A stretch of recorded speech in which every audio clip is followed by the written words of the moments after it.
like they're going on track. All right, welcome race fans. Here we are at IWCR running at Bristol tonight, 160 laps. And we got a special treat for y'all tonight. They're going to be doing open qualifying here. We're going to get to watch each and every one of them run their qualifying laps. Going to be fun and interesting. I can't wait. Roger joining me in the booth here. Welcome, Roger. Thank you, Rudy. Always fun, always a pleasure. And I'm just like you. I get kind of excited when we get to see these guys do their qualifying laps. I'm really, really looking forward to that part. Man, it's Bristol, and that's it. That's all we got to say. It's Bristol. That's right. Been hearing a lot of mixed emotions amongst the guys out here about this track. Some of them say, boy, it's just they're not looking forward to tonight's race, and others say, boy, they're really looking forward to it. So a lot of mixed emotions going on. Yep, I'm looking forward to it too, because I get to sit in the booth and broadcast now. I have to try to drive one of these pigs around this place. I'm telling you, crazy. Gen 6 on Bristol, half-mile track. It's just a tick over half-mile, ain't it? Nope, it is exactly 1/2 of a mile. Okay, I thought somebody told me that. High banks, yeah, high speed, a lot of G-force. But I'll tell you what, if you don't have this thing pointed in a straight line, when you get to the gas, you are in for a quick ride to the infield fence, and then a short walk to the infield care center. It is ridiculous how quick the car can get away from you. So much power here. Oh, absolutely, yeah. A lot of horsepower in these cars. Over 800 horse in these little cars. And I'm telling you what, to be driving on a half-mile track, it's going to take a lot of patience.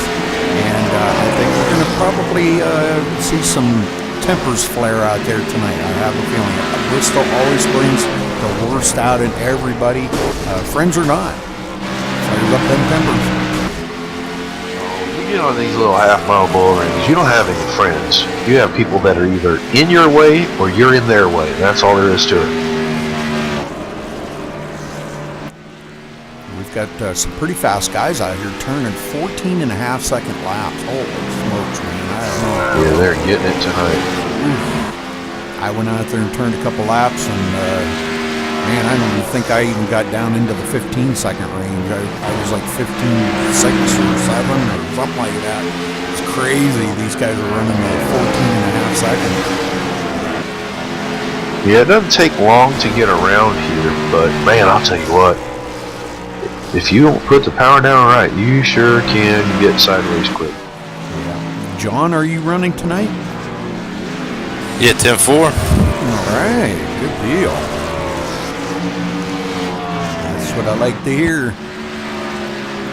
Well, I'm kind of looking forward to open qualifying here. We got about 5.5 minutes till we get after it, and real excited about this. I think we've been kind of pushing on them a little bit, haven't we, Roger, to get these guys to do this more?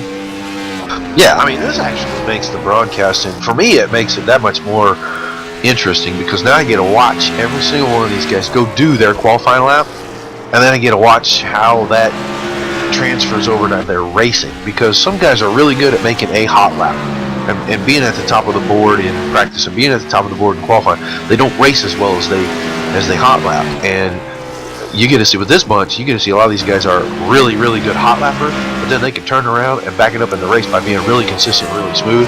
So that makes it really fun for me. I love when we get to watch these guys qualify. I wish every series that we broadcast would do this. Absolutely. Well, some of the guys we're going to have to look out for out here tonight. Hunsinger definitely hooked up here tonight. John Schweiker, Galen Gidman. I mean, these guys are laying down some absolutely amazing laps out here, and we're going to be watching these guys, definitely. A lot of hot guys out here tonight. And I think it's going to be more than just turning a hot lap here, Roger. I think there's going to be a lot of experience that's going to have to go into what they're going to be doing out here tonight. Yeah, it takes some experience to be familiar with this track, be familiar with how you have to put the throttle down on this car to be good and smooth and fast here. But, I mean, you know, the guy topping the charts, 14.527, Brian Wilson, smoked this place to put that lap down. That is really fast here. These top 10 guys, really, really fast. They're all sub 15 seconds. Yeah, Alan Bowes, I see, finally made it in there. Good to see Alan in there. Another fast guy to watch out for. Thomas, he's one of the perennial guys that shows up and goes hard here every time, and he's usually really fast everywhere we get to see him. Thomas Brandon, another one. He might sneak that thing in there. We've seen him. I watched him race at Bristol before, not in the A car, but in other cars. And he likes to sneak that thing in there at the very end. So don't look for him to be powerful at the beginning, but I think we're going to see him up there maybe in the top 10 toward the end of this race. I was actually talking to Johnny Foley before the race. He just came in, just kind of tested the car a little bit, said he's done plenty of laps here. He was only going to run a handful, and then he was going to park the car till right before qualifying so he could go out and get back in rhythm. But his race setup, he ran some long runs, said his race up is really solid, and he expects to be a factor in this thing tonight. So watch the guy in that kickstart, Mountain Dew kickstart car tonight too.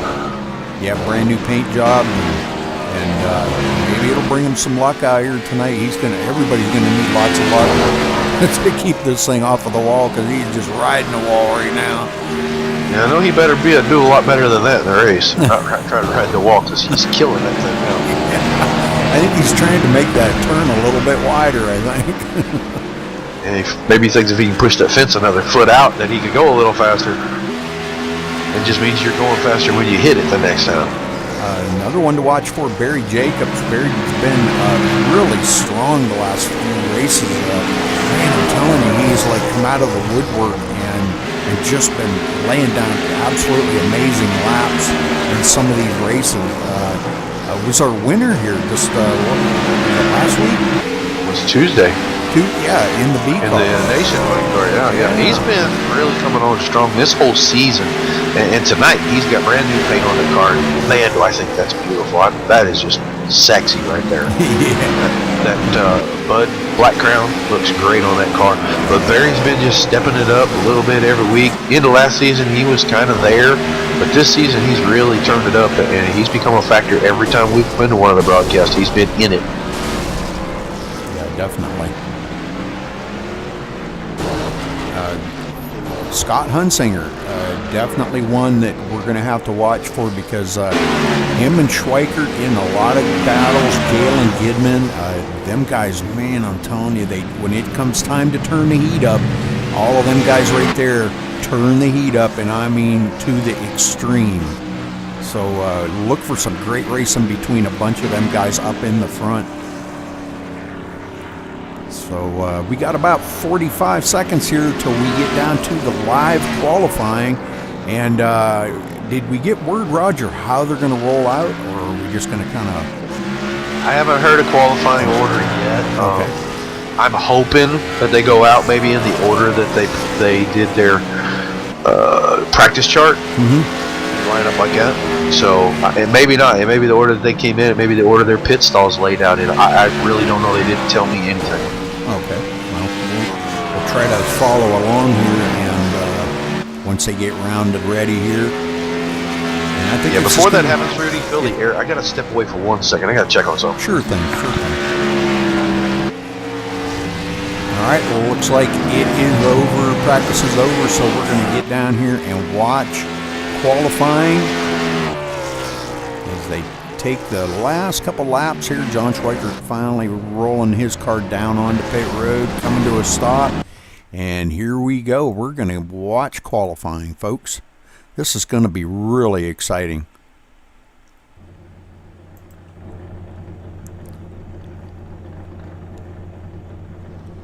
Not exactly sure who's going to be the first off of the grid, but we'll try to... Okay, buddy, I'm back. Sorry about that. Ah, you're all right.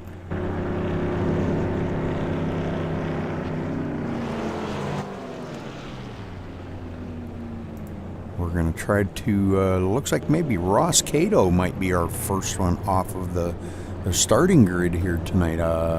He's the first one lined up on pit road here, I should say. Right. It looks like Ross Cato's going to roll out first, right? Is that what you just said? Yeah. Yeah, I'm just now getting around to looking at that.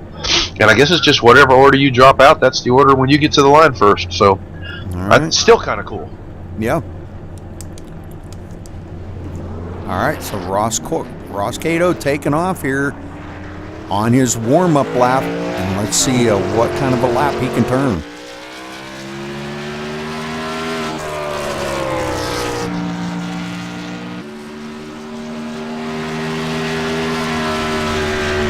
He's under the green flag now.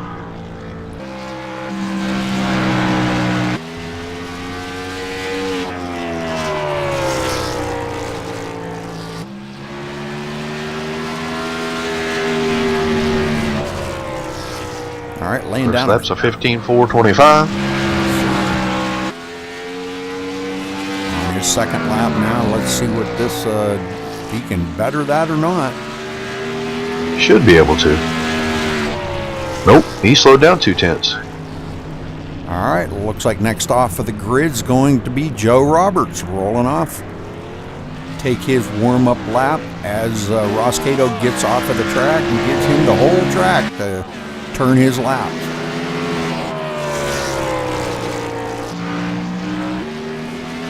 Joe sporting that Pittsburgh Penguins paint scheme. Yes, he is. Big hockey fan, that guy. Nothing wrong with that. Ain't nothing wrong with hockey. Hockey's good. It's just not as fast as racing.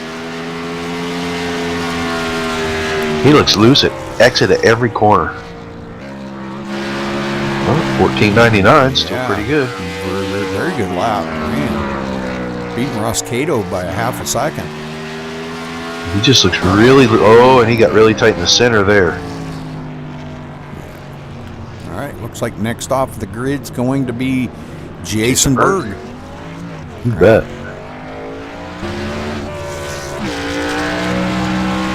And Berg was 8th in practice at a 14.83 for his quick lap in the practice session. Let's see if he can go faster than that in qualifying. Well, these guys have been working on their setups, and it's what you got to do. You got to get these things to where they feel comfortable out on the track.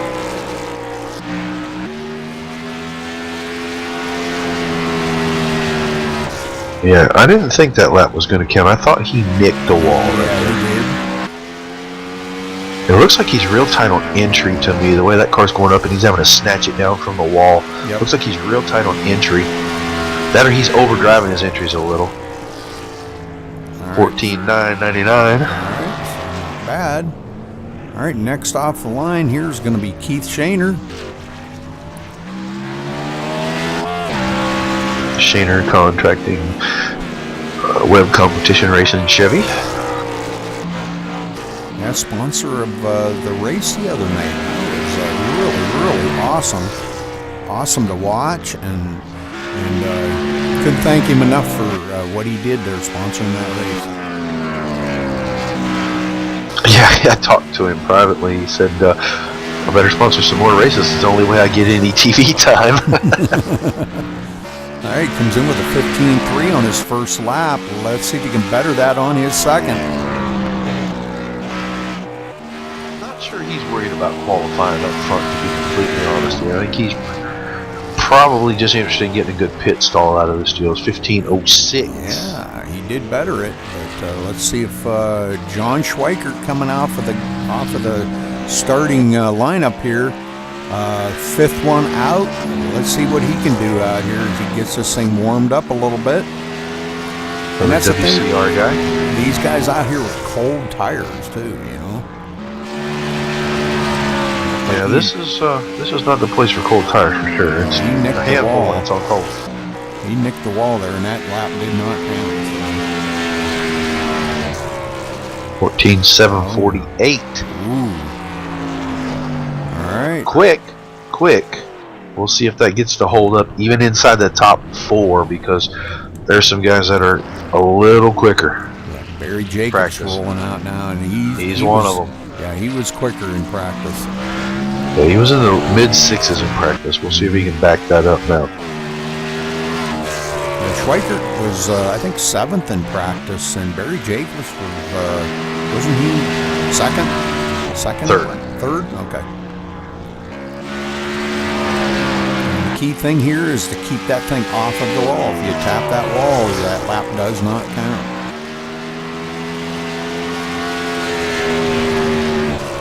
.89 on his first lap. He's going to have to pick it up quite a bit on his second lap. Yeah. It looks like he's really kind of short in the corners here. He's rolling in hard, going high, and then chopping it down. He's not letting that car roll free like it needed to. 795. Should put him second. All right, David Rattler. Good to see David out there, man. We haven't seen him in a while. Yeah, we haven't seen him over here for sure. Driving the Ford Fusion tonight, so let's see what he can do with that. Isn't that what they run, Fusion?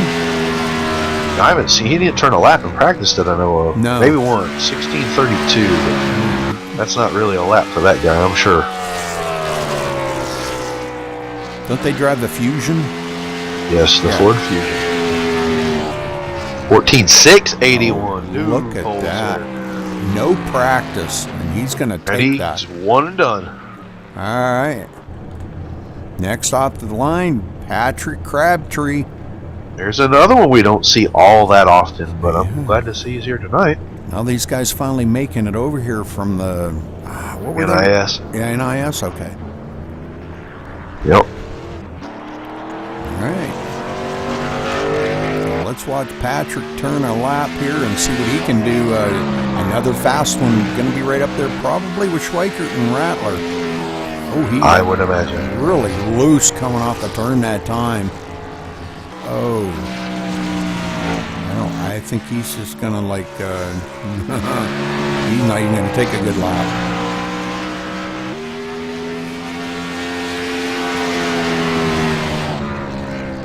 .16.6. He is really loose on exit. Wow. He's loose everywhere. And he caught some wall there. I don't think he's going to post a time, is he? Yeah, 16.61. Yeah. Yeah, Wow. he's just so loose everywhere right now. Nathan Sedlick rolling out now. His turn to turn a lap here. Let's see what he can do.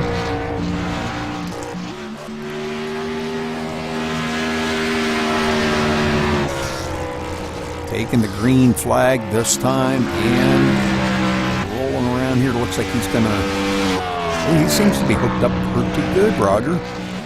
Yeah, it looks really stable. I still think these guys are chopping the exits of these corners a little bit too much, to tell you the truth. It looks like he's trying to diamond it, but he's entering so wide. 15-1 on that lap. Let's see if he can better it this time. 14.97. There you go. All right. Coming in fourth currently. All right, next out, Zachary Miller. I didn't even see him in practice. Did you? Yeah, I watched quite a few of his laps. I was checking out the paint on that car. Yeah, that's a nice one. Arctic Cat. Like that. Yeah, Bass Pro Arctic Cat. Nice. I had an Arctic Cat four-wheeler. Nice four-wheeler. Arctic Cat snowmobile. Yeah. Yeah, they make a pretty good snowmobile. Mm-hmm. Guys that live up north know what I'm talking about. Oh yeah, I had a Ski-Doo in 1970. We bought it brand new. And Zachary coming in with a 15-1. Yeah, he's one and done too. He didn't get through 1 and 2 good on that second lap, and he shut her down. All right, well, looks like John Spacek coming out next. In the number 54, let's see what John can do for these guys. That's not a paint I guess it is. I guess that's the paint I'm used to seeing. I guess those numbers might be different than it was last week.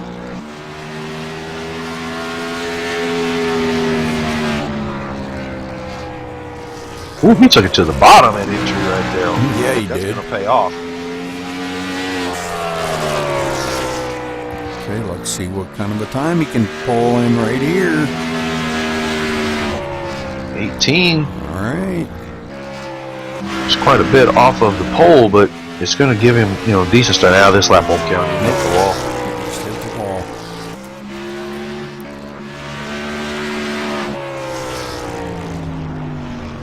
All right, next off the line, Ken Worley. one of my favorite paint schemes, and he never hardly changes that thing up. He stays with that house of color, and I love flames on the car, and Ken did a good job putting that together, painted that himself, and I really like his car. He's another one of the WCR guys. All right, he takes the green on that.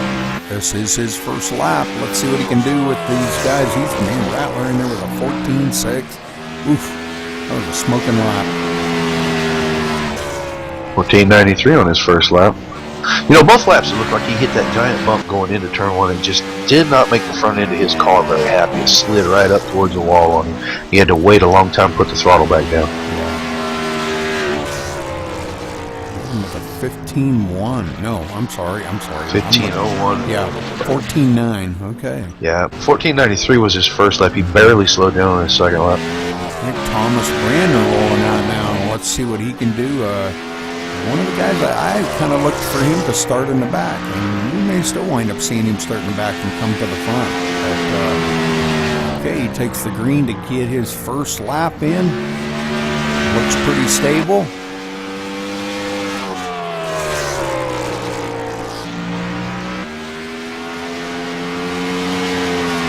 It looked to me like he's just doing exactly what he wanted to do. He wasn't sliding, didn't look like the nose was pushing. It just doesn't look very quick.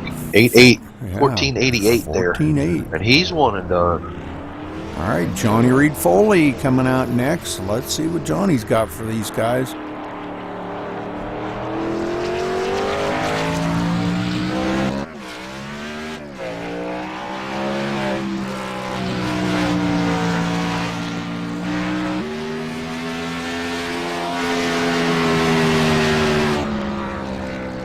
I don't know how confident he was about his qualifying setup, but I know that lap ain't going to work. Nope. Just hit the wall, a pretty hard one.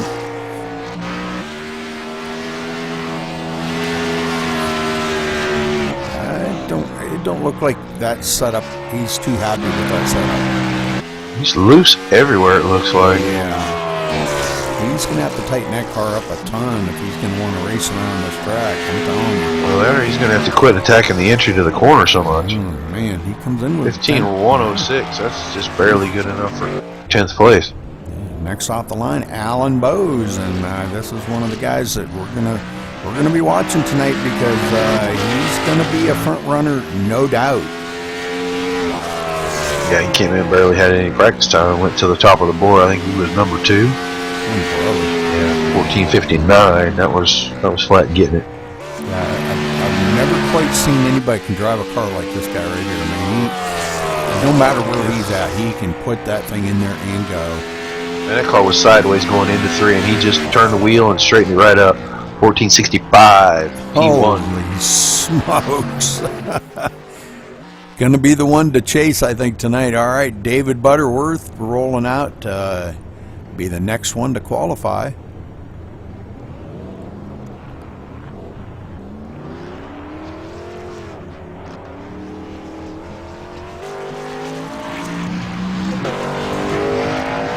David Butterworth.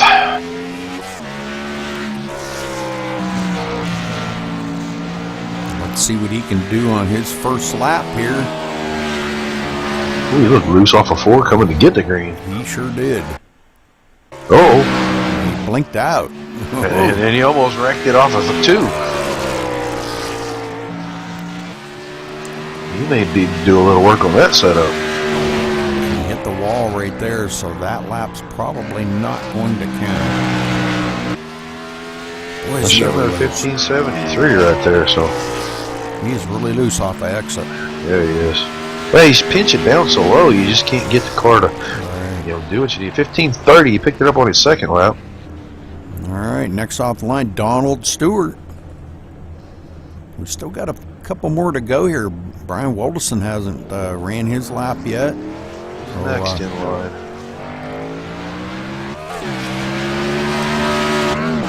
Had 22 to take time.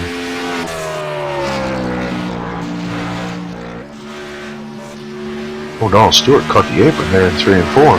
Come and get the green. Just really can't do much with the car down on the bottom here. You really need to be middle and high groove on this track to let the car roll free and be able to even think about getting to the throttle a little early. If you're down on the bottom, you can't touch the gas. The car just wants to snap around on exit. He's so far hasn't made the top 10.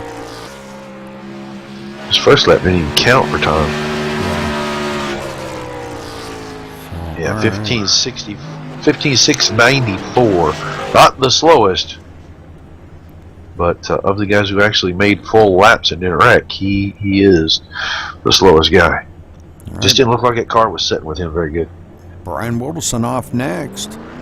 Might be the last of our qualifiers. I don't see anybody else lined up there, Roger. Galen Goodman hasn't taken time.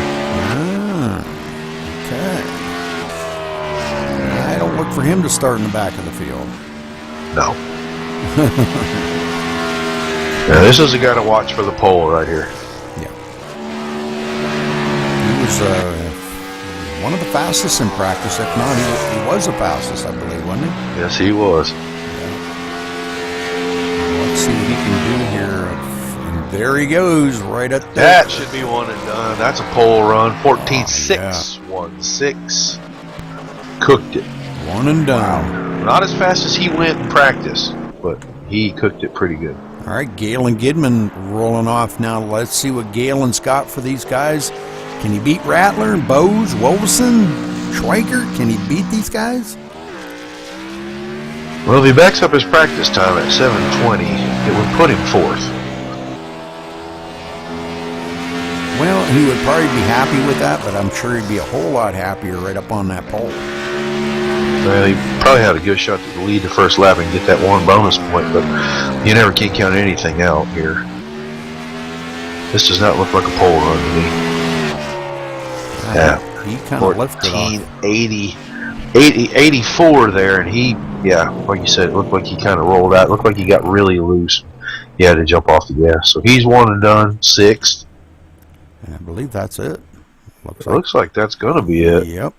Nobody else. All right, so Brian Wilderson coming in on the pole. Alan Bose second. David Rattler third. John Schweikert in fourth. Brian Jacobs? Is that what? Barry Jacobs, I'm sorry. Barry Jacobs in fifth. Galen Gidman sixth. Thomas Brandner seventh. Ken Worley in eighth. Nathan Sedlick ninth. And Joe Roberts rounding out your top 10. We got another one coming out. Randall Drake looks like he's going to roll his car. They still have 12 minutes, so.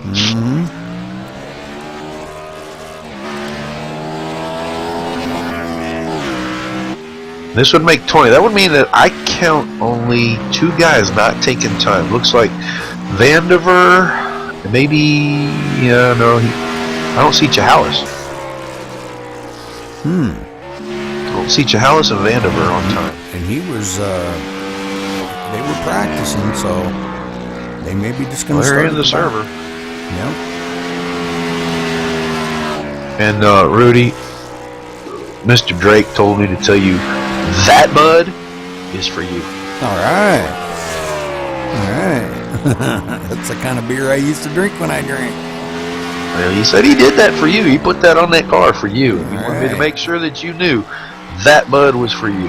Good man. Thank you, Randall. All right, now it looks like maybe we have that. And he put a 15.016 up there, put himself 12th overall. Very nice. Very nice. Whoops. They'll have their driver's meeting, use up the last of their 20 minutes or their 30-minute practice or qualifying session there, since everybody's pretty much done, and everybody will have a little break and be ready to go for 160 laps. It'll either go by really fast or not really fast. That's the only way I can say it. Berg coming in 11th, Drake 12th, Shaner 13th, Foley 14th. Man, bad lap for Foley. Spacek in 15th. Zachary Miller in 16th, Butterworth in 17th, Cato in 18th, Stewart in 19th, and Patrick Crabtree at the tail of the field. He's going to be 20th, but he's still going to have Chahalis and Vandiver technically starting behind him. Wow. Yeah. I can't believe Patrick Crabtree is that far in the back. That setup was so loose. He just couldn't drive it. I'm telling you, that's the only explanation for that. Yeah. Well, look for him he'll be working on that setup all night, him and his pit crew, I'm sure, and getting him back up, where he'll be competitive enough. And hopefully he doesn't stay back there too long and go a lap down. Not that this track's really not that hard to get a lap back, but if you get a couple of laps down, it's pretty hard to come back from that. And if the cautions fall right for you, it's really in 160 laps, you have a chance. If it happens early enough, you can do it. But, he's missed enough weeks in this series that he's not racing for a points title. He's racing strictly for wins. So I expect he's going to try to make quick work of everybody towards the back half and then hope that the cautions fall good to give him a little track position here and there on pit stops, and he can get himself to the front. He's racing strictly for wins in this series, I promise. Pit stops. When are we going to be looking? What's the fuel window for? Man, you can go like 110 laps here on fuel, but your tires. Yeah, it's the that's tires. The whole key. Yep. If these guys will get to the 80, 85 lap mark, you'll see one stop. Otherwise, every time we get a caution, unless it's only been 1 or 2 laps, I promise you, they're going to go and get tires. And they're going to advance session, and we're going to go right to the race here, Rudy. Absolutely. We are right down there. And well, let's get it on, boys. Let's see, it was Alan Bowes on the pole, correct? No, Brian Wilson sitting on the pole. I'm sorry. Yeah, you're right. Bowes on the outside. Schweikert behind that. Rattler third, Schweikert fourth, Jacobs fifth. All right, well, I'm not even going to run down the grid because we just got done watching qualifying. Yep, we did. We've got a few viewers watching tonight, so welcome to everybody.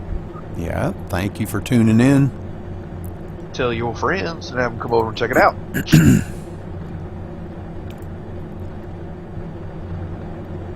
So they should be rolling off the grid here in just a minute. We're going to get this thing underway. Brian Wilson, one of my fellow Pennsylvanians that when I used to live up there. Good to see Brian out there running. One of these days I'll have to talk with him, Roger, and find out about where he lives in Pennsylvania.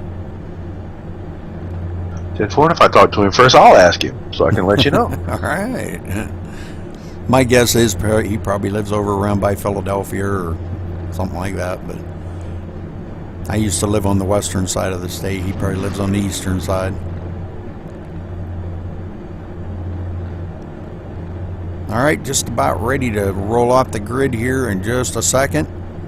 And we're waiting for one car. We're waiting for David Rattler to join in. They do get 2 pace laps around here, so something to kind of think about here as these guys do get ready. And there he comes right at the very end. Whew!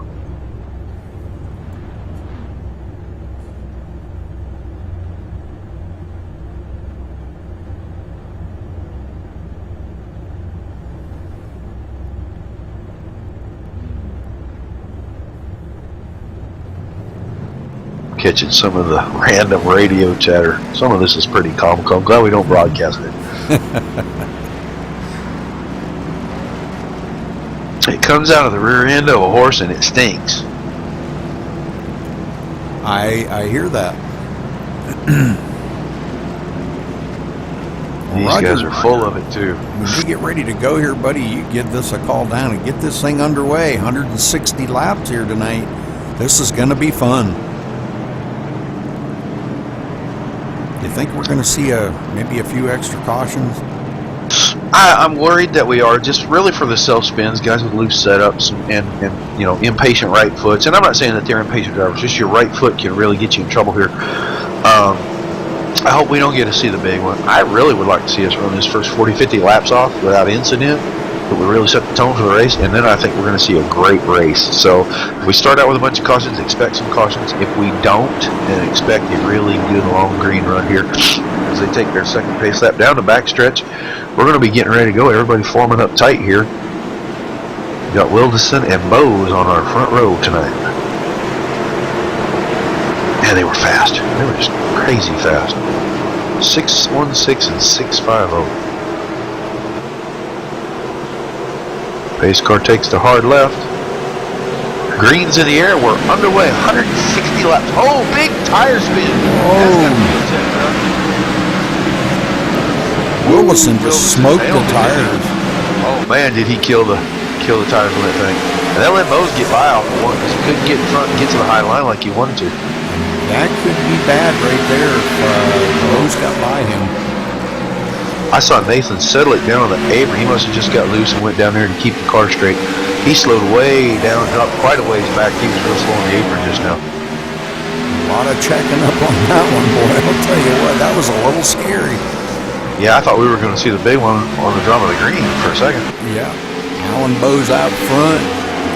Wilson now in second. Schweiker third. David Rattler right there. Not too hard, but he did get a good chunk of it there in turns 1 and 2. Who was that? Rattler. Oh, okay. And he's out there driving the Ford Fusion up in the front here with a bunch of Chevys. They don't count that man out because, man, he knows how to get around the racetrack. And I mean about any kind of racetrack. He's reeling in Schweiker big time. Yeah, Schweiker checked because Wilderson wiggled real hard off 2 last time. And then let Rattler catch right back up to him. But Alan Bose is driving away from these guys. He sure is. Oh, and Wilderson up the hill into the wall, letting Schweiker get by and Rattler.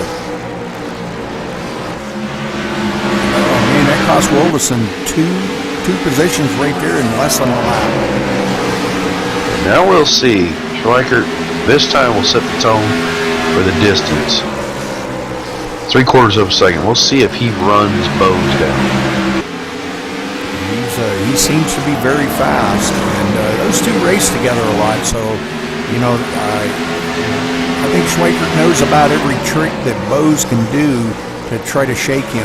So I look for him to reel him in. He is catching him just ever so slightly. Just watch Johnny Foley move into the 10th. It looks like he's going to take the 9th position away here from Spisak. If he can get this past the stick on the bottom, coming off 4, and he does. Oh, he gets loose. That was close. That could have been bad. Right.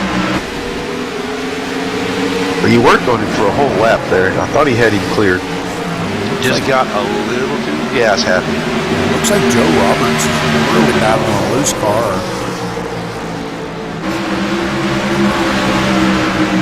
You know, that's fine on lap 10 if it's not so loose you can't drive it, because by lap 50 it's going to come in and be really solid. Yeah, that's true. Very true. Barry Jacobs got loose. He's given up spots. He gave up 2 already. He gave one up to Jason Berg, and he just gave another one to Galen Gidnam. Ken Worley looked to the inside of Joe Roberts, but couldn't make it stick. Oh, and he gives him the old bump and run. Which actually worked out to a bump and stop. Pretty much, yeah. He's got a mirror full of Nathan Sedlick that he wants to get past Roberts so he can see if he can distance himself from Sedlick. Otherwise, Sedlick's going to take spot. Yeah, he does. Sedlick goes by him and puts Joe Roberts back, or Ken Worley back in position. And Ken, boy, he's falling back. What the heck's going on there? Because it looks like Randall Drake is coming right up on his tail here. A little too early for racing that hard, and I know that's what Ken's thinking right there. He said he'll just wait it out, get by him when he can. John Foley finally took over that spot from Spisak right there. Put him in 9th. He's catching Jacobs, and Jacobs started in the top 5. We got a wreck. Oh, it's on the front stretch. Keith Shaner was around. Donald Stewart. Did you say Keith Shaner? Yeah, I'm pretty sure that was Shaner that was around. He wasn't the car that started it.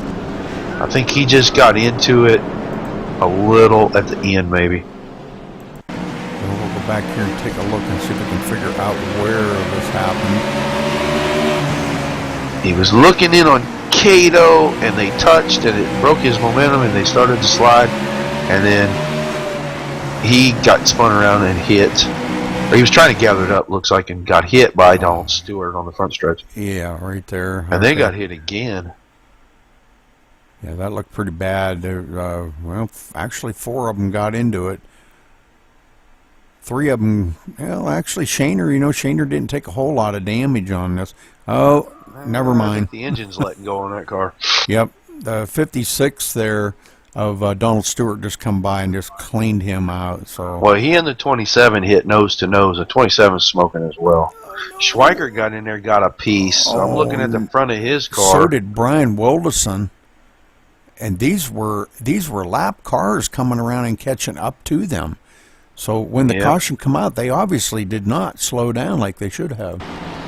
Well, Schweikert was around second when he and Bose tried to miss this thing, and ended up, Schweikert got in the back of Bose a little bit. He's got just a shade of nose damage on that thing. Yeah. I don't think it's going to be a big deal at this little short track. He may have, if he's got a bunch of tape on, he may have to peel a little tape off of it. Wilson and Shaner ended up with the worst of the deal, by far. Zachary Chahalis has a ton of damage on the right side of that car. Foley out front. Wow. And Miller has already taken his behind the fence. He said, I'm done.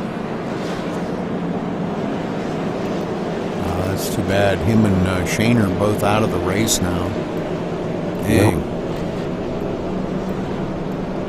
Yep, they took Shaner's car and put it in the hauler. Foley got a bunch of rear end damage, like he got run into from behind. I think that was on the start of the race. I think that was when everybody checked up. I think. Because, man, there was a lot of people checked up at that beginning there when Wilson smoked the tires. Ross Cato's got a bunch of right rear corner damage from that spin. All right, a little bit of a change up here in the front. Foley in the lead. Alan Bose second. Thomas Brandner now up to third. Man. He started in 7th, and here he is running 3rd. Galen Gidman 4th. Barry Jacobs going to be starting 5th. Nathan Sedlick 6th. Jason Berg 7th. Schweikert going to be 8th. Now, he didn't get involved in that wreck, did he? Just a little at the end trying to avoid it. He got in the back of Bose. Okay, well, pace car is, lights are off.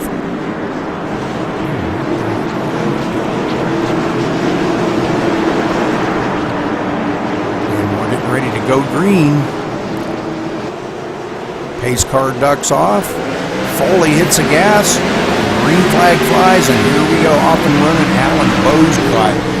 Wow, did he come alive on that? Yeah, Foley spun the tires a little. We shifted from 3rd to 4th. Oh, Car boy. shot to the right. Schweikert already making moves back here up to 6th. Easy. Out Here we go. again. Caution. Oh, man, Joe Roberts. And Randall Drake get together. Oh, brother. Go back and take a look at Randall that. Drake got loose in front of, coming up off of 2.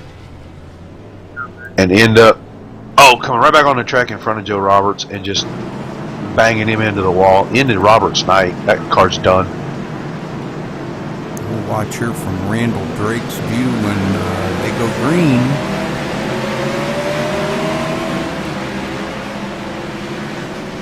Randall Drake kind of was down on the apron there. He was kind of taking it easy, wanting to, oh yeah, boy did he ever get loose. I think Gidman got a piece of the wall. Oh man, and he come up and hit, oh man, did he ever hit Joe Roberts hard. Yeah, I think that's going to end Roberts' night. Yeah, and I'm not even too sure about Randall Drake because he looks like he's got a lot of damage on that car as well. But he's still out there. Joe coming down pit road, seeing if he can get some of that damage fixed up, but I don't know. A lot of guys on pit road right now. Brian Wilson. Yeah, I was talking about watching the damage on Galen Gibbons' car. He tagged the wall pretty hard twice. I think he knocked the toe out of his car. The 09 right there, David Rattler on pit road, sitting there getting damage fixed up. Not sure if he's going to make it out before the pace car comes around, and he does. Yeah, he won't sit there that long. He can live with a little damage here. Galen Gidman out. All right, so Alan Bose showed as our leader.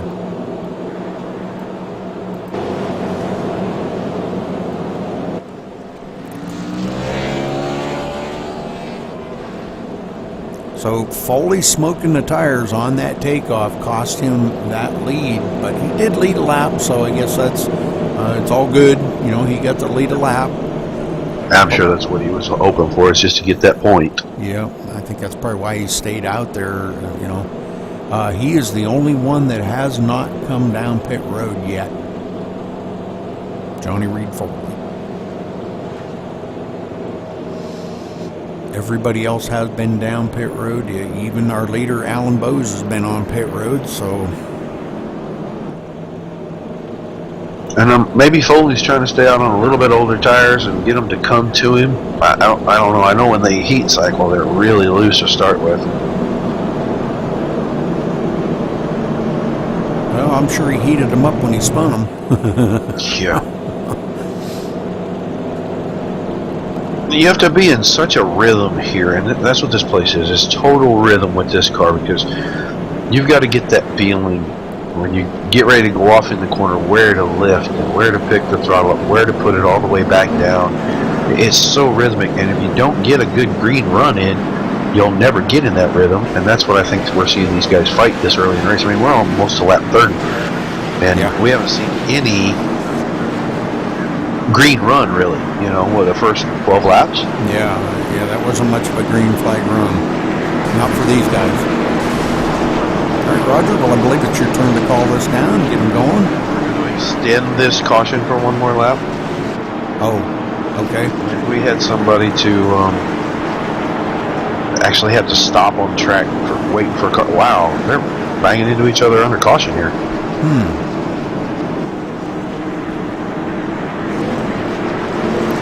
Well, we know that Bristol brings out the heated tempers, so hopefully these guys are still all friends when this race is over. Oh, we had a wreck under caution. Brother. Ken Worley hit Randall Drake, who was just spinning in the track under caution there. I went back to see why we extended caution.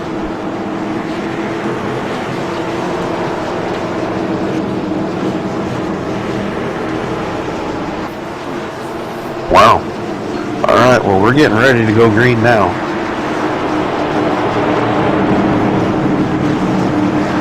This time the pace car dives off.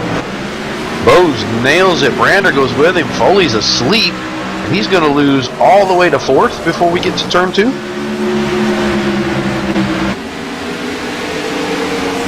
probably Nathan even Sedlick 5th. around. There's a big wreck. Wow, he lost Nathan a Sedlick ton. off on 2. Spun it out right in front of the field. Nathan Sedlick. Let's go back here and find out what happened. Rattler got a little piece of him. On this restart. Oh, and Zach Jahalis hits him after he stopped.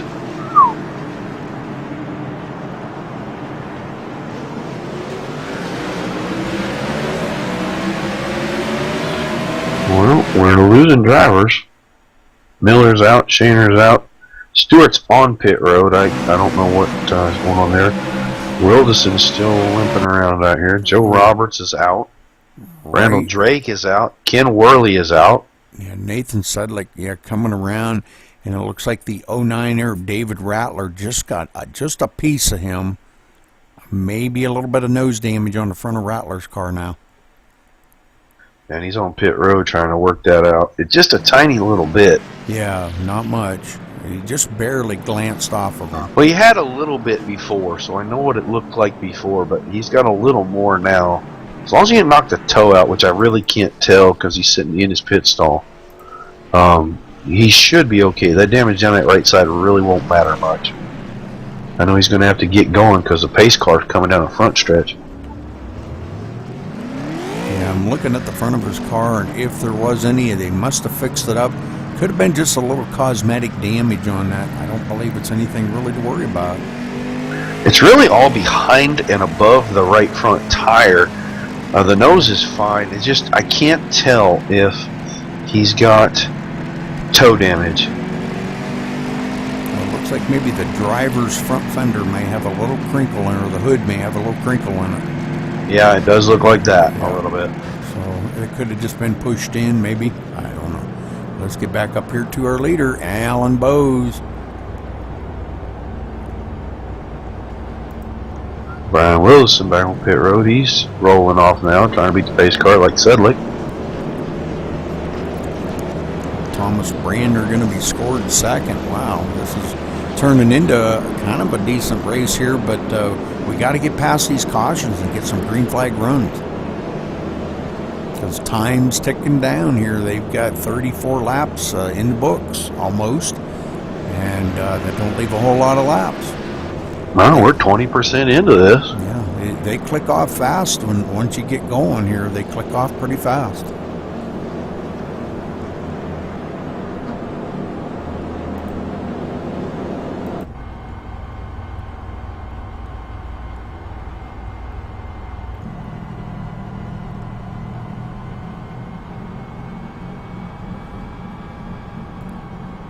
All right, so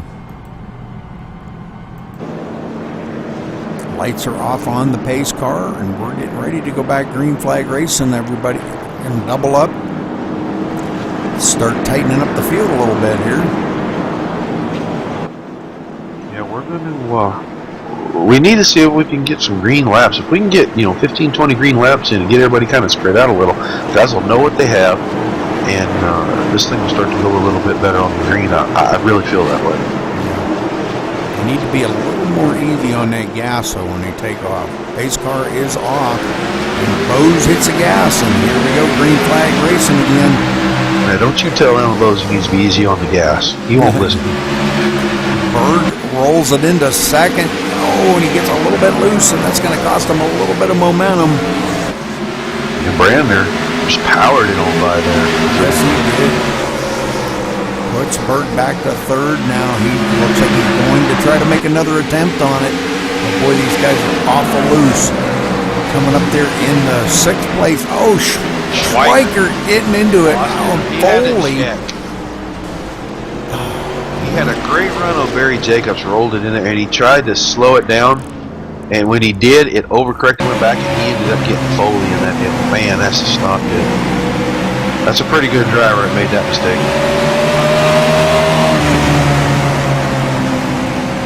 Looking here from Schweiker. It's a good run, but he gets a little loose here. Out of the turn.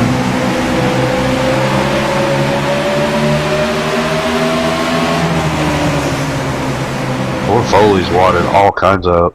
Right there, and boy, and he comes right across the path into Foley, and boy, that just wads him up, doesn't it? Man. That's going to take a couple of more good guys out of this race, Roger. Yeah, we're seeing a lot of really good cars end up behind the fence. These guys are better drivers than this. Clearly better drivers than this. I've watched them race, all of them. Schweiker with no nose left on that car whatsoever.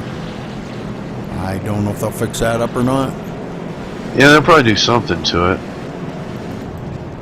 Let's get back up to our leader here, Alan Bose, as he continues to lead. And I'm sure he's enjoying this because he's not involved in it. He's led 34 laps. So, I'm sure he's hating it for them guys, but he's probably enjoying this because he's up there leading. It looks like Schweiker may have taken his car behind pit road. Wonder if we could get him up in the booth with us here, Roger. I'm not sure he ever left. Yeah, he'd left. Oh, dude, I didn't know he had left. I thought he was sitting here the whole time. No. He's just being quiet. He'll probably stop in before he goes. I know John.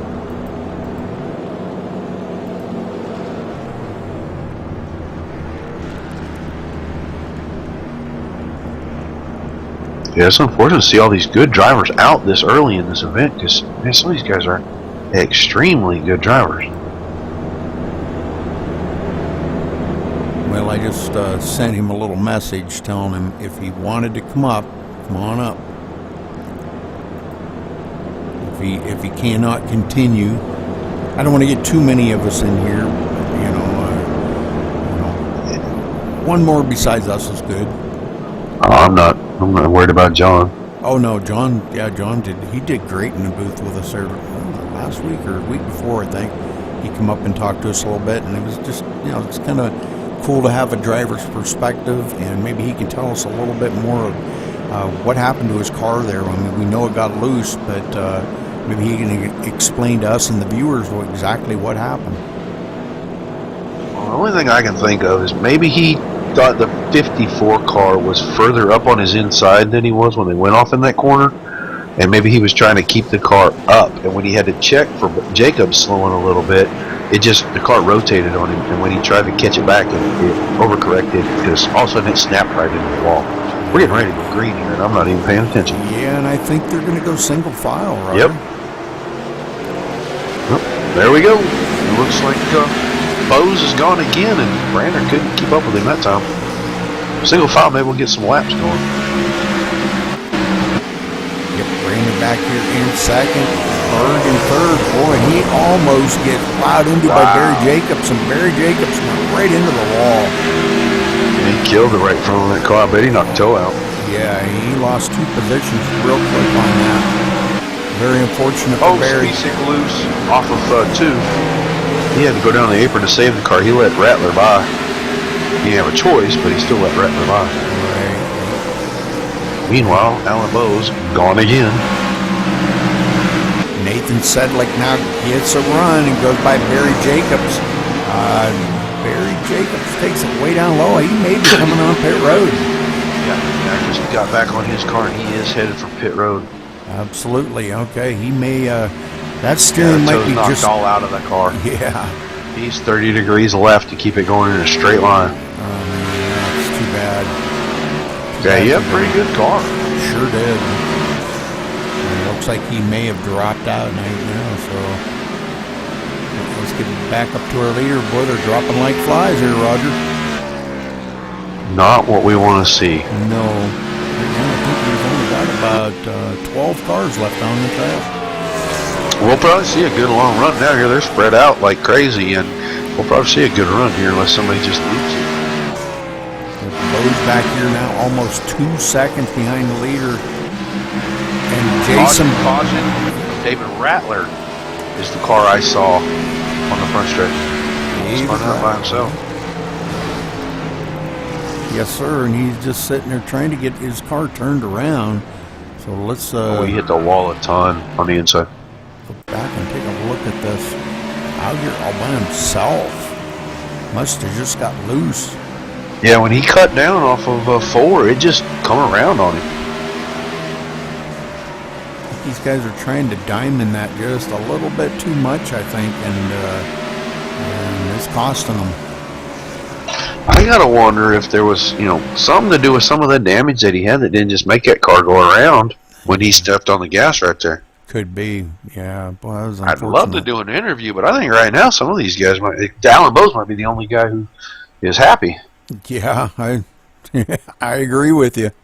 I sent John a message and I didn't get no answer back, so he might not be in the mood for an interview. I kindly doubt that. Yeah, so that's fine. That's fine. We understand. We understand your frustrations, John, and better luck next time, buddy. Short track racing, sometimes it just doesn't work out good. Like I said, I'd like to have asked him what happened there, and I'm sure when we do our podcast that I'll get a chance to talk to him about it. It's just such a short race, but I just, the only thing I can think of is he thought that 54 car was way further up beside him than it really was, and he didn't want to cut down, but he had to check up, and in trying to keep it from going left, when it started to break loose, it overcorrected to the right because he was worried about the car on his inside. Well, he's on pit road here, and so is Brian Rolison. And Rattler's sitting there. I think he's trying to get a little bit of that damage fixed up. A little bit more of the damage, I should say. Well, Rudy, give me a channel. All right, I can do that. Let me know when it's clear. Go ahead. Got it. Thomas Brander, Roger Wagner. You got a copy, bud? Yes, sir. Roger, go ahead, man. Well, man, I see you got yourself up there in second place. It's been kind of a rough start. We've seen a bunch of good drivers get knocked out of this thing. Have you been able to keep the fenders all clean on that car the whole race? Yeah, being up front is definitely where you want to be. I know there's a lot of good cars. Just a little bit too much hard racing, I think, early right now. But I've been able to keep mine clean, and hopefully it stays that way till the finish line here. Yeah, some of the worst fears we had was the guys would get a little bit antsy with their right foot, and a lot of self-spins would ensue in mayhem. But so far, I mean, it just looks like short track racing to me. We haven't had a long enough green flag run, I guess, for you guys to really know what you've got under you. But do you think you got something to go chase down that 18 car? Maybe on a long run, but this guy's strong, you know that. Oh yeah, well, we're well aware. He's come out here and stick up the show. I mean, hopefully he'll get some TV time. He won't get too far ahead. Maybe he'll let you race it just a little bit. But man, I wish you luck for the rest of the race, and hope you end up hitting victory lane. Jalen, I got a... All right, green flag racing again, Roger. Alan Bowes hits the gas, and Brander right on his tail. Not letting him get out too far.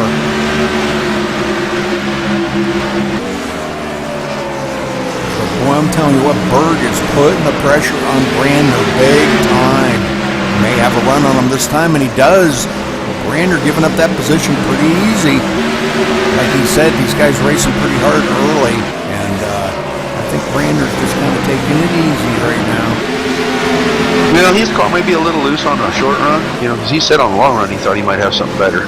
So he's probably just giving the spot so they can stay racing green, because he wants his car to come to him. Right. Bowes don't care. He's just going to go fast and turn left, and that's just the way he races. Yes, He's sir. quick everywhere we see him. Galen Gidman, we haven't even talked about Galen tonight. Here he is running in the 9th place. Damage on the nose of that car. He just let Nathan Sedlick get by him, so Galen will be suffering from just a little bit of damage down there. I was noticing that John Spacek running 4th and Ross Cato running 5th. We haven't really talked about Ross all night long either. Absolutely, yeah. Good to see him up there. It looks like Spacek does get by him.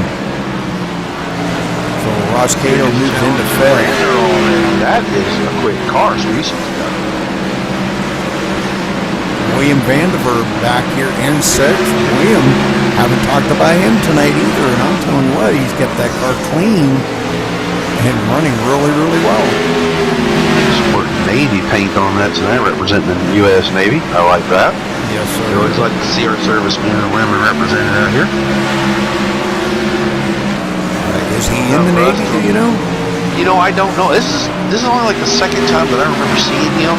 So he's a new face to me. I don't know if he is Navy or if he's representing something for someone in the Navy. But to me, it doesn't make any difference. They do what they do so that we can do what we do, and my hat's off. That's right. I agree. Spacek putting the pressure on Thomas Brandner now. Brandner just kind of running his own race right now. And I kind of agree with what he said. Guys are getting a little bit too racy too early. And we've seen a lot of good guys taken out of the race because of that.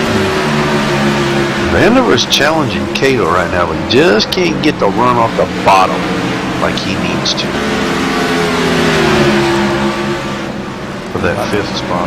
11 cars left in the race right now.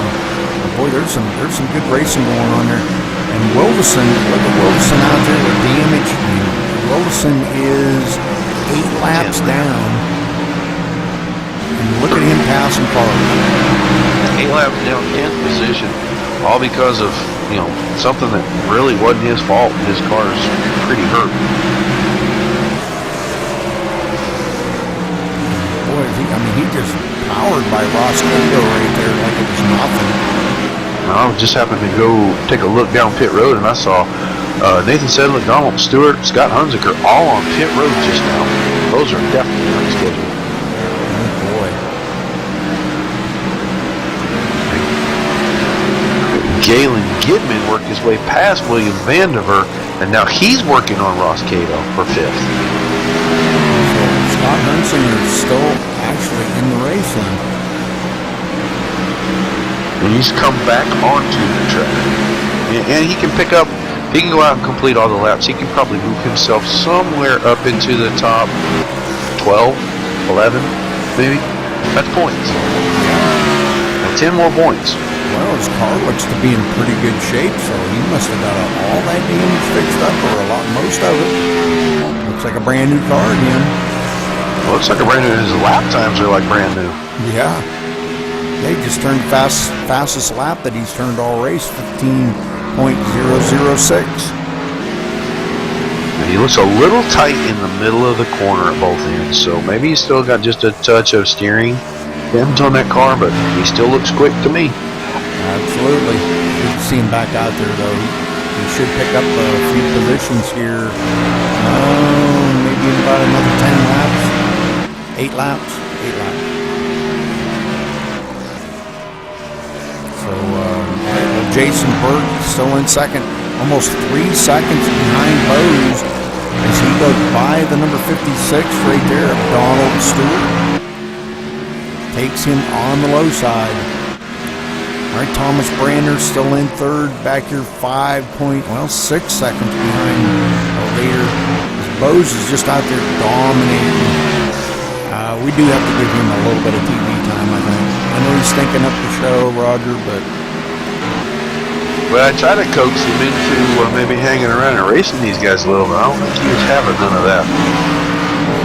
3.5 seconds ahead of Jason Berg in second.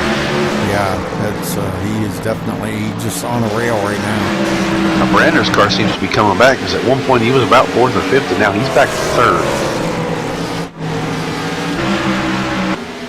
Quite a ways back, though, 6.8 seconds behind the leader. And Spacek is just, man, he's just hanging right there. He's like a fly that won't go away. And you know, I'm going back doing the math real quick. I don't think Hunziker made the start of the race. He's exactly the number of laps down Okay. from the leader. Okay. So I think maybe he didn't start the race. Okay. Well, in a couple more laps, he'll pick up one position. Yeah, he'll pass Miller, and a couple after that he'll pass Shaner. If he runs the rest of the laps out, I think the best he can probably do is about 11th if everyone else finishes where they are. Spacek does get by Thomas Brander, and Brander goes back to 4th now. Spacek really turning up the heat now. Can't let them guys get out there too far. Already 9 seconds behind their leader, Alan Bose. He is flat hooked up and rolling. That's over half a lap. Leader's turning 15-second laps, and he's 9.6 seconds behind the leader. Hunziker's car headed for pit road again.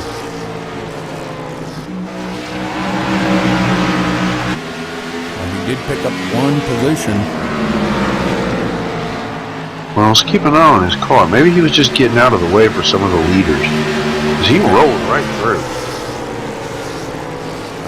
Galen Gidman right now, the last one on the lead lap, 12 seconds behind the leader, so he's really not that far ahead of the leader to go a lap down.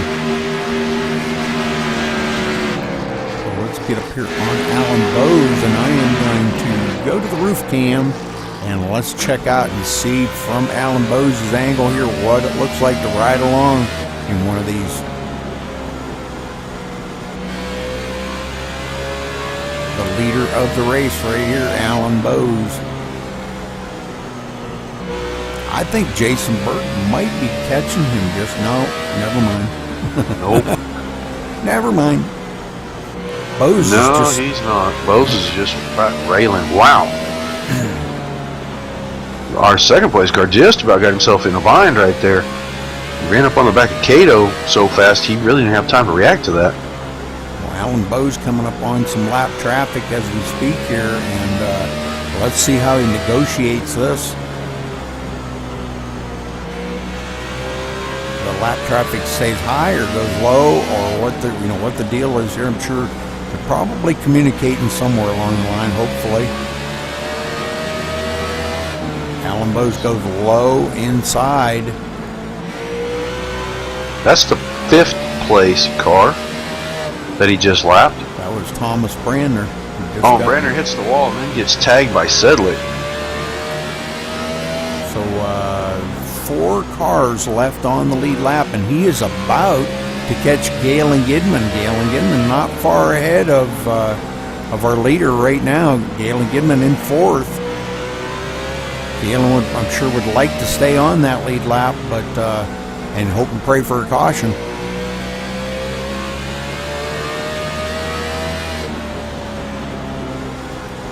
It's kind of crazy to me their lap times aren't that far apart.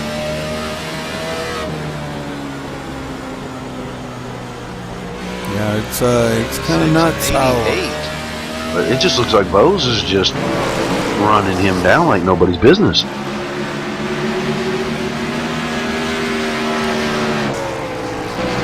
All right, Berg back here now, 7.6 seconds behind our leader.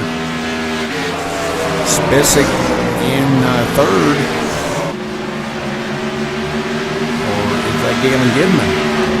Galen Gidman just got by Spisak. Yes. He knew that Bose was coming.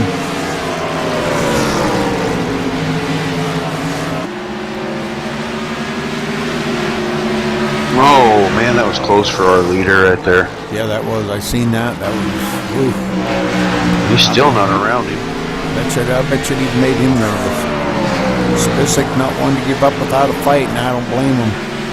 Now only 3 cars left on the lead lap. We're in a nice long green flag run right now, Roger. This is good. Probably about 30 laps. 20, We've been out here for a long time. 28 or 30 laps, I think. So this is good. Coming up on lap 97 as the leader crossed the line. We're getting on to 50 laps now. Now Galen Gidman not that far ahead of the leader. Well, He's in the same corner with him. Yeah, let's look back from Galen's car and see the leader right behind him. He's far behind the wall permanently. And we'll watch and see if and when our leader does get by Galen Gidman here. Galen probably just praying for a caution right now. Yeah. It doesn't look like cautions are going to come. No. Galen's staying on the low line, and it looks like our leader is going to go up high and get by him. With ease. Sure does. All right, 2 cars left on the lead lap. Jason Berg in 2nd place. The only car that's on the same lap right now as our leader. And he's half a lap down to him. Amazing. He is just on the rail tonight. And man, I hope we get a chance to get a word in with him. I really want to talk to him tonight.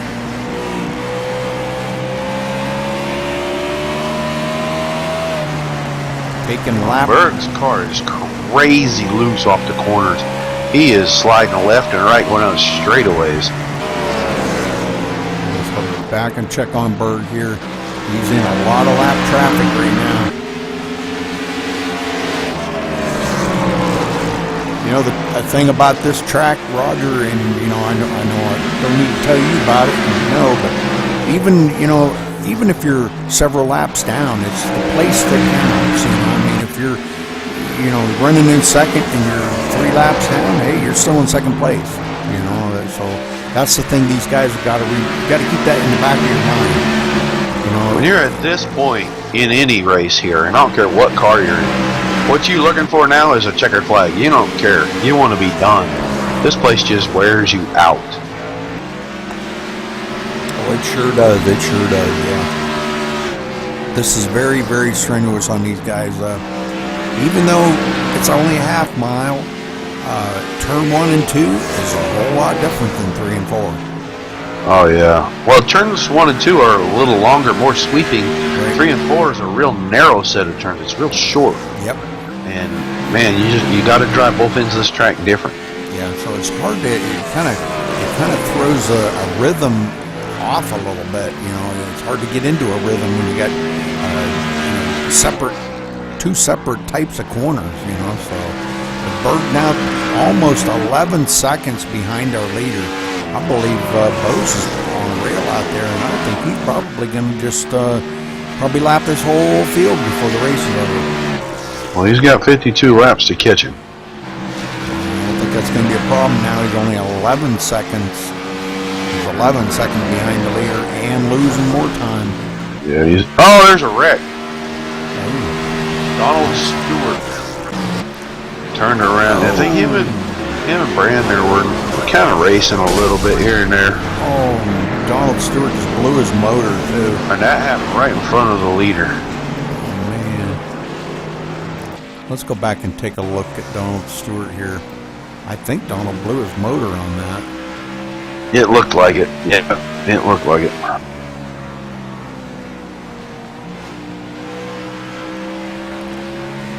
Well, Berg's happy. Well, I guess I'm on the wrong driver. Looking for Donald Stewart, thank you very much. Okay, looks like Donald Stewart might have come up out of that turn just a little quick and just barely hit the nose of Thomas Brandner. So, it's unfortunate. Dang. Yep. And he's sitting on pit road, and I really doubt he's going to get that fixed up. Galen, yeah, I doubt it. Galen Gidman showed as our leader? Oh. I think he stayed out to lap limit. He's not going to catch it because he's coming in this time. Okay. Okay, all right. Well, that's going to relinquish it back to Alan Bose then. And put him back a lap down. Yeah. See, and I thought he was the wave around car.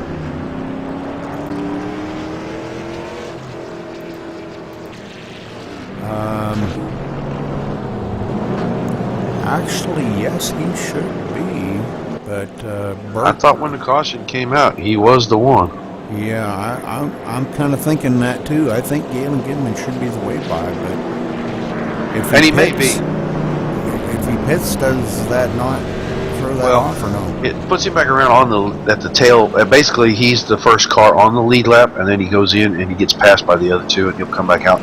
He's probably going to be third on the lead lap. Okay, gotcha. A short track, and it takes a while for the scoring to update. Well, I'm sure that he is, kind of looking forward to that because, he just got put a lap down, and man, there's some tough racing out here by these guys. It looks he like just got a ton of nose damage. Nathan Sedlick staying out as well, and he will get the automatic way by, but that's still going to leave him 2 laps down. Yeah.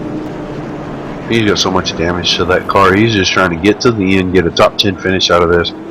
He's hoping to race Vandiver and Butterworth for those, maybe even Cato for those, next 3 spots. But much damage he's got on that car, he's just looking to get to the end, score as many points as he can. So, all right, well, only 9 cars left on the track right now, Roger. Sedlick's it? Hunsinger actually took his behind the wall now, so. Yeah, a little while ago. He got up to 20th, and that was as far as he was prepared to go, I guess. He could have rode around and picked up 6 more spots pretty easy. Looks like Bose first, Berg second, Galen Gidman now back on the lead lap, going to be starting third. Pace car is off, and here we go, back under power. That was a quick start. Berg trying to stay with Bose now. Let's see if he's got anything for him. Yeah, on the radio, he was talking about having some kind of suspension issue in the front of the car. It just wasn't quite driving right. And we got a caution. Caution out again. That was Spacek. Oh, looks like he might have got a hook there from somebody right behind him. Oh.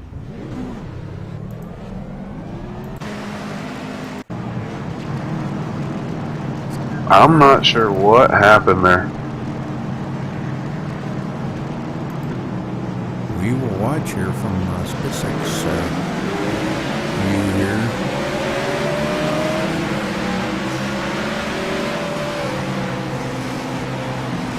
I don't know. I'm gonna have to say, I think we got two guys looking at the same spot on real estate there. Guy on the bottom looks like he drifted up off the bottom a little bit, maybe got into the right rear corner. Oh yeah, yep. Yeah, the 45 of William Vandiver, and those two colliding together. Boy, Nathan Sedlick almost got himself. He almost got himself into a big jam right there. Yeah, if they don't hit a second time, I think both of them drive away with no damage. But when they hit the second time, that crushed the left front fender on the 54 car of Spisak. Pretty good. It looks like it messed up the left front fender on the 45 car of William Vandiver as well. Yeah, Spisak, man, he definitely has to turn that wheel a ton to make it go left. So seems to be driving okay down the straightaway, but boy, when he's trying to go around a turn, he's got to turn that wheel a lot. Well, that'll put another car back on the lead lap. Brander got back on the lead lap.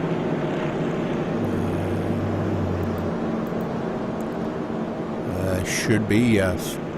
Yeah, I think Brander got the wave around, got the lucky dog. He's on pit road right now. Nathan Sedlick on pit road. Brander trying to get some of that damage fixed up because he has a ton of it. Yeah, he's been into the wall several times. I watched him earlier when we had that long green run. It went in the wall once, and then it went in again, and then it went in again and again and again. He just kept bouncing it off the wall like a ping pong ball. Yeah, he's got a lot of nose damage on that car. He rolls off pit road now. Even some on the back there, he's got pretty good damage on it. The whole passenger side of that car is mashed in pretty good.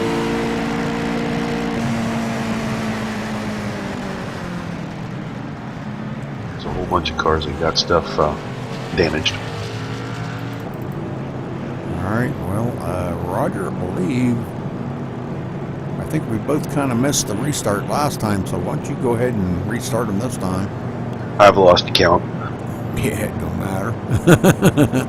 Right. They're going to double file them this time, it looks like. Oh, okay. Well, there ain't too many of them left out there, so it might not be that bad of a restart. As long as somebody doesn't smoke the tires in front of a bunch of these cars and wad them up, you know, it should be pretty good. Let's see what Berg's got for him. It's so easy to wad a car up here by yourself, let alone with, 20 other guys out there. Yeah.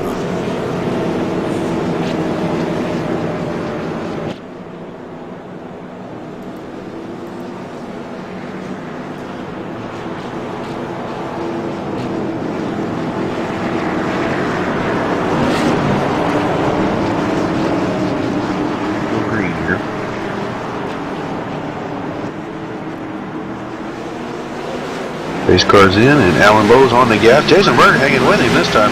Good run for Berg right there. Yeah, good start. Just didn't have enough to get him in 1 and 2. Galen Gidman hanging with them as well. Galen got that little bit of damage on that car, but boy, I'll tell you what, it don't seem to be slowing him up any. It probably won't on the short run, but it will on the longer run. Brander back here in fourth, kind of mired back in the field a little ways after getting that lap back. Running pretty good though. Spisak now in fifth, 1 lap down, first car lap down. If we get another caution, he will be the way by if we got it right now. Ross Cato, those two not really racing for position because Ross is a couple laps down. Spasak's only 1 lap down. Nathan Sedlick now is racing for position with Ross Cato in the number 12. And he is closing the gap up on Ross pretty quick, but he's got Spisak in the way. Ross is aware of that, I think. Spisak is just there trying to get around and race a little. Whoa, that was a little aggressive. Yeah. Maybe have a run this time, but I'm telling you what, Ross Cato is not giving up. He wants to keep that buffer between himself and the 35 car. He doesn't want to. He doesn't want to be, where he can see him. He wants him to have to work around another car. Oh! Out of the way now. Yeah, he's out of the way now. Oh, man. Now they can see each other. He's been battling kind of a loose condition all night long, though, Let's get back up here to the front. Jason Berg now he is getting pressured hard by Galen getting in there in third. And if things go according to Hoyle here, I look for Gidman to get by Berg. Of course, he has to close it up in the center. From the entry to the center of the corner, he closes right up on that bumper. Yeah. He's really being careful not to get in there and run him over. He just isn't getting the power down and getting out of the corner better than Berg is right now. He can sure put it down in there good. Berg running that middle line, and that's where you want to be. I mean, the middle of the high line is definitely the line around this track. Boy, Gidman gets his nose in there that time, and he just cannot complete that pass. Now, until he can get to the outside of the 86 car, he's probably not going to complete that pass. He's aware of that. He's going to have to change up his tactics here or something, because Berg is not going to give that up. Meanwhile, we got up front here, Alan Bowes just smooth as silk. He has led 126 laps here tonight, Roger. That's why he didn't get much TV time. He's stinging up the show. Gidman, look. Oh, he had to run on the outside because Berg got really loose off a four. Just couldn't stick it. This is the 25 to go. Battle of the track right now. And yeah, this is, they're getting right down to it. And Gidman knows he's got to start doing something here. Got to make his move. Now he powers it in here to look at coming down the stretch. He can stay even right here off of this exit. Yeah. Berg come down, squeezed him down a little bit. Galen will figure out how to get him off of that line eventually. He knows he's faster, and I don't think he's going to be content to run right there. Oh, no. I know Galen. Bowes slows way down. If he has a chance to get by him for a position, Galen's going to work until he gets it. Oh, boy, did he ever drive it in hard that time. Whoa. Did you see that? Wow. I'm watching Alan Bowes, and Alan Bowes is coming back. Maybe to make a race out of it, huh? Yeah, I think so. There's no good reason for him to be slowing down. He didn't hit the wall. He hadn't touched nothing all night. The car still ain't got a scratch on it. Well, he might be just teasing him, guys. Maybe he wants to watch his race for second. Boy, Galen drove it in so hard that time he almost broke loose. I think he wants to get around the 86, and he knows he's quicker. He knows he's running out of laps. He wants to do it right. He wants to do it clean, but I think at some point the gloves have to come off, and you got to go up there and you got to put a little fender to the guy. You got to put a little bumper to him. Well, you don't want him up a little. You don't want to do it too much because then you're going to have a pissed off guy at you. Burton just a little bit of damage on that back. That's not affecting the speed in any way. Boy, Galen looking at him inside again. Man, he got a good run that time. Can he do it? No, Bird's not giving up.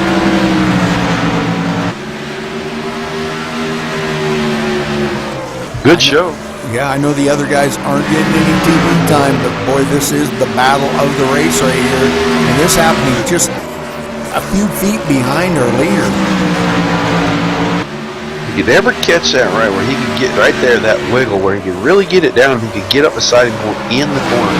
I think he could run him up the hill a little and get a little better drive at the exit, but he just hasn't been able to do that yet. He hasn't been able to get even. I think if Gidman could get by him, I think Gidman could probably chase Bowes down. Because Alan will start putting his right foot down. He's wanting to watch this race. He's staying right there because he's keeping the gap the same. But the whole time that they're doing it, Gidman's just using up that right front tire. Yeah. The problem is that Berg knows that, and Gidman knows he's quicker. He just can't get to the outside of it. He needs to get to the road and get get up outside. If he could get outside and hold him, he'd be able to get around him. He just can't do that right now. 15 laps to go to decide this thing. Bo's even coming back even further. Oh, no, there it is. Bump and run. He changed his line one time too many, and Galen was not counting on that. Let's go back and take a look at Berg and see what happened there. Not going to change up things too awful much, but I think I think that kind of got a little heated there, I think. Yeah, I'm sure that the 86 isn't real happy about that. No. I mean, they were racing for so long. I don't know at what point you can keep, forcing the guy down and keep taking his line away from him before he finally has to do exactly that and give you the bump and run. I mean, it's short track racing. It's Bristol. Yep, right there's where he did change his lineup because he had been running just a half a groove higher.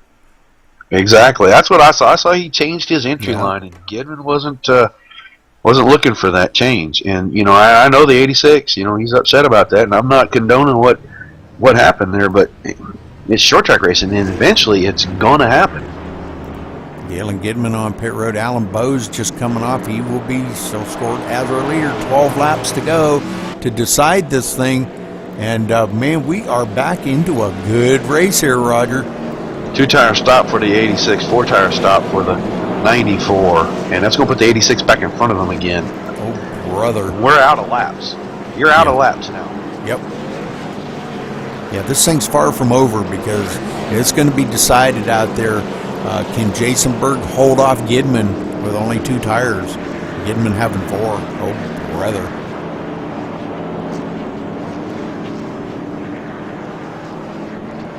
That was probably a really good call by Gidman.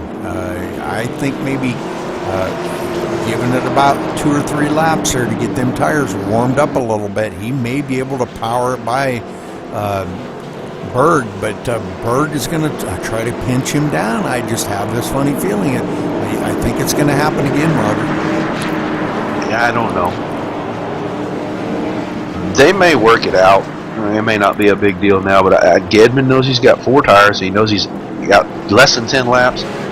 He probably pretty sure he doesn't have anything for Bose, but second place is a lot of points, and 1 point, it's really kind of worth it. Oh, yeah. He's racing for a championship.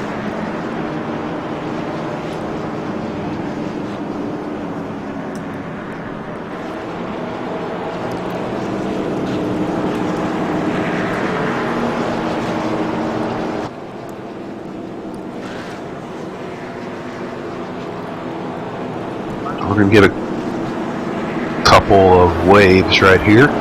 12 car's going to get a wave around. The 5 car's going to get waved by. Not going to put any more back on the lead lap. Who? John Spisak. All right. 54 car. Car 54, where are you? So there'll be 5 of them on the lead lap. But now if they've got anything for these leaders, now's the time. They're going to have to let it all out right now. Brander and Spisak. That's made you feel young again, didn't I? Yes, you did. No, it made me feel old. Oh, maybe that. Car 54.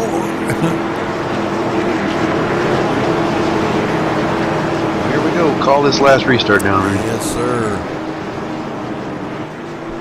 All right, pace car ducks off. Alan Bose hits the gas, and we're back running here.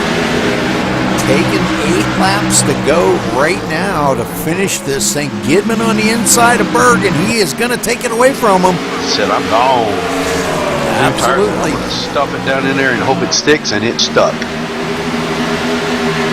Now Galen Gidman setting his sights on Alan Bose, and Alan Bose says, ain't going to happen, not today. I don't know. Bose only took 2 and Gidman took 4, so it may not be over. Just depends. Bose has been so fast up there all day, and he backed it up there to catch up, let them guys catch up, just playing with them. Well, I don't know. We're going to have to see. I don't think it's going to hurt him too much. Gidman can go in deeper. He's just got to get it out of the corner. We're coming to 5 to go right here. Yes, sir. Can Gidman do it? We're going to go down here right along with Gidman on his roof cam and see what he's got for Alan Bose. right along with them until we get down to about 2 to go here. 4 to go right now. Brander and Berg are battling, and Berg's got him held down on the bottom again. Watch the leaders, and I got this run for third here. Alrighty. I just don't think Galen's got anything for Bose. I really don't. Galen's driving the wheels off that thing, but I'm telling you what, he just don't have it. 2 to go. Let's get back out here and watch this. Galen drives it in really, really deep that time, but not enough. No match for Bose. Oh, and Brander and Berg touch, and that ends up hurting the 86 car a bunch. White flag is out, and Galen Gidman hitting a wall. He is barely going to finish this thing. Gave it all he had. Oh, he did, man. I'm telling you, what a race. I want to go back and watch that again, Roger. This looked really intense. This is on replay, folks. As we see Galen coming around here, this is the last lap. Galen Gidman drives it in really hard, gets a little wiggly, hits the wall. Man, he had a good run there. It looked like Bose might have slipped a little, and this was coming to take the checkered flag right here. And Galen Gidman went clear down on the inside, brought it back up on the track, coming out of turn 4, and Alan Bose bringing it to the checkered line. Nobody immediately behind him. What an awesome finish. Congratulations to our winner. Wow, what a race, Roger. That was a great finish. It didn't look like it was shaping up to him. Then Bose decided he was going to come back to those guys and actually let us put all 3 cars in the frame, and after that, the whole thing got exciting them last probably 20 laps. That was amazing. Well, a good restart on that final restart, too, and Gidman, 4 tires, and he made that pay. He ended up with 2nd place. Sure thing. That's great finish by these guys. Roger, I think you're clear. See if we can, we want to interview them on the track, okay? Unless you want, I don't think they're all in TeamSpeak. Yeah, okay, that's fine. That's fine. Let me check and see, but I don't think they're here. I'll get them on the track. I've got Bose and Gidman and Brandner in TeamSpeak. So let me grab, and I will bring Alan Bose in here. Why don't you go down and tell them that we're going to drag them up here, because in case they're right mid-conversation, Alan is here for you. Hey, Alan, congratulations on your win tonight. Looked like you were just playing with the guys out there a little bit, but tell us about your racing, because you were on a rail tonight, brother. Oh yeah, it was definitely fun. I was battling some computer issues a little bit. My screens would keep freezing. It was starting to get on my nerves a little bit, and it was starting to slow me down quite a bit. But I pushed through it, and I was able to get the W tonight, and it's nice to be able to win one of these again. It's been a while. Well, we've seen a lot of cautions out there to begin with, and once the field kind of got thinned out a little bit, it seemed like, it turned out to be a pretty good race there toward the end. A long green flag run there. How was your car on them older tires? It felt great, but I tell you what, when we had that caution, we all pitted, took new tires, it felt nothing compared to those. But yeah, I had a good long run setup. It worked out pretty well. I could pretty much still run anywhere I needed to on the track to pass people, to maintain my lead, and yeah, overall it was just a fantastic race. I mean, you didn't seem to even be bothered by lap cars or anything. You set them up. Was there communication a lot between you and the lap cars to let them know your intentions, or did they just kind of like get out of your way? I asked them where they wanted me to go. If they had damage and they said they wanted me to go low, I'd go low for them, so that way we wouldn't end up wrecking ourselves. But, I mean, I'm the leader. I got to get around them, and it's nice that they would work with me on that to help me get around them.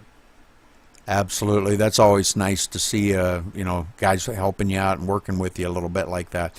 But anyhow, great job and congratulations again, Alan. Anybody that you want to thank out there or anybody you want to say hello to, just go for it. Well, let's see. I got a bunch of teammates I need to thank here. Let's see if I can remember them all. Let's see. I have Matt Cucker, Paul Berthwick, Blake Bryant, Brandon Williams, Sam Adams, Nicholas Sadowski. Let's see. Brandon Hastings, Brandon Cretion, everybody on Fastlane Motorsports. They helped me make this setup. They gave me feedback. It was fantastic. I'm sad that they couldn't race with me tonight, but, you know, I think they were watching. Well, a lot of guys were a little bit, I heard a lot of mixed emotions there before the race about this track. How did you feel that your car was on this track, and did you enjoy yourself tonight? That's the main thing. Oh yeah, I had a ball tonight. It was probably some of the best racing I've been a part of after we got going green. I felt confident. I wasn't too sure though, because I didn't really get much practice coming off the NIS race, but overall, I'm just happy I was able to get a good run going and got the W. All right, well, again, congratulations, Alan. And if you don't mind, stick around after we get done with these interviews. I'd like to talk to you about a couple things, okay? Sure, I'll hang around. Okay, thank you, sir. Roger, you got second place with you here? Galen Gidman, how's it going, buddy?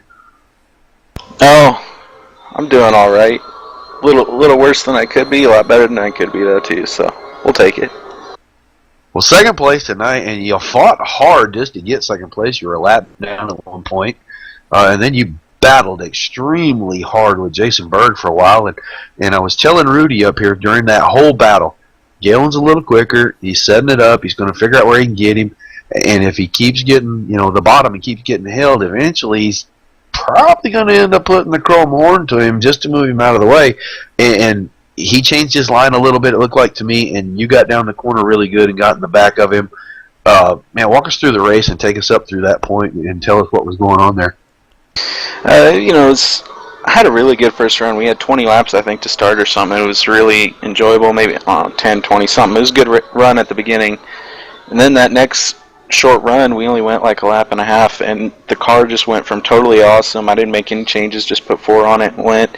And in the lap and a half, I hit the wall 3 times all by myself, got a minute and a half of damage, messed up the car, wouldn't turn after that. So able to get that repaired over the next few cautions, got stuck a lap down, got our lap back, and got to the point where we were running third, and we had a caution. Berg and I was a little faster than Berg, but Berg's a tremendous driver, and so he could make up for a lot of what his car was lacking. Because I don't think he had a very good car tonight. We fought hard there for a lot of laps. I really didn't mean to spin him. I was rolling the center a lot better than he was, and he looked like he got tight or loose, or he had to check up right in the center for some reason. And I saw him check up, and I just gambled that he'd be able to, he'd be able to get going again. I figured if he couldn't, at least I'd spin him and he'd be out of my way, and if he could, then I wouldn't lose my momentum. And I didn't mean to spin him. I feel bad that he crashed, but I had to go. So no hard feelings on that. I don't think he's all good. After that, I just fought hard with Alan for the win. Yeah, you chose to take 4 on the final pit stop. Were you gambling that the other guys would take 2 and then you'd just be stronger on tires? Because the car still had a little bit of damage, and I could tell that from up here watching, that you were still fighting a little maybe tight, especially on the latter third of the exit there. It looked like you were just a little tight, but were you gambling that 4 tires would be the ticket to maybe getting a chance to steal this win from Alan?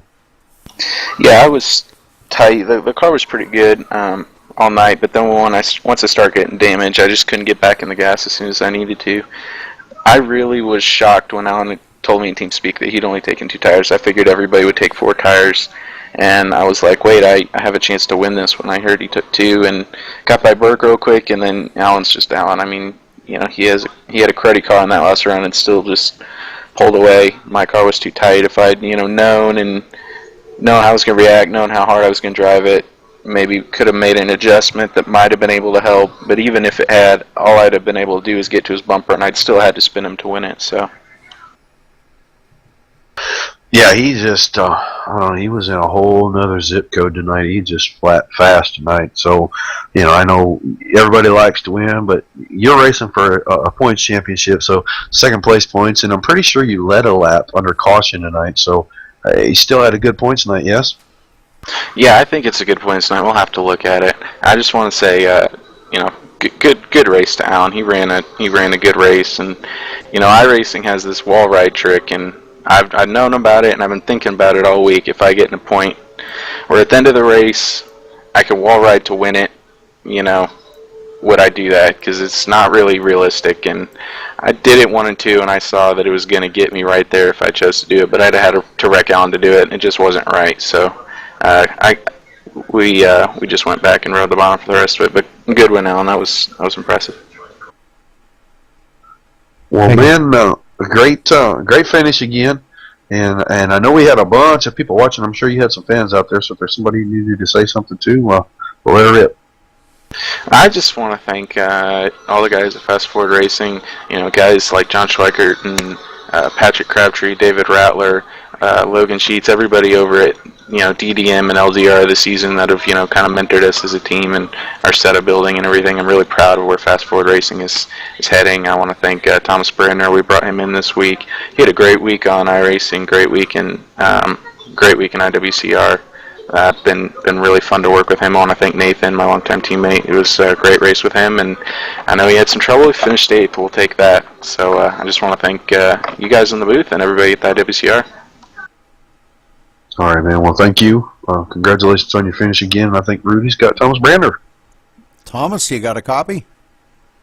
Yes, sir. Rudy, let her rip. All right, Thomas, you come up through there. You kind of got back a little ways. Berg got by you. A few other guys got by you, and you wound up coming in 3rd tonight. Congratulations. Great race for you. Tell us about your racing out there tonight. Man, where to begin? I really messed up a chance for, I think I still finished where I should have finished tonight.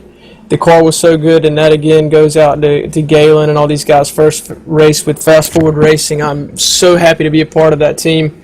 But I just lost it one time. It just snapped on me. Really had to fight the car there for the rest of the race. And to be able to come back and get 3rd and be talking to you guys right now, that's just unbelievable. It turned out to be a great night. Well, it looked like a lot of fun out there that you guys were having. Tough night, a lot of cautions. You happened to miss out on a couple of them, luckily, but I think you did get tangled up in one, I believe, didn't you? Yeah, it was, man, I can't remember the car. There was so much going on, and I really apologize to him. I was telling him to go around me, and I think he took the inside and just kind of slid up and didn't quite have me cleared, and we clipped each other and turned him around, so I really hate that. But other than that, we kept it clean. I think that was Donald Stewart. I think that that you got into. But yeah, well, very unfortunate for Donald. I don't know if that was the one that actually took him out of the race, but I think you just got a little clip on that. But you had a lot of damage on your car tonight, and I think pretty much almost everybody out there did. Galen did, you did, and even though you had that damage, you were still fast enough to bring it home 3rd. That says a lot for the style of driving that you do, and respect out on the track. I know we talk about this every race, but how was the respect out there tonight?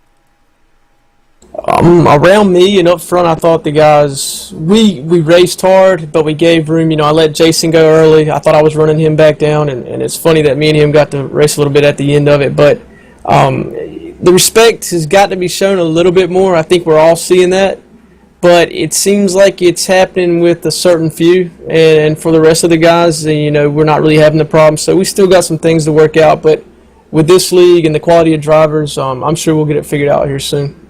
Roger that. All right. Well, thanks for talking with us, Thomas. And again, congratulations on your 3rd place finish. You want to say hello to anybody out there? First and foremost, to my mom. We've been all over the map tonight. I don't know if you guys knew this, but we raced at East Carolina Speedway tonight. I got 1st place, brought home the check and the trophy.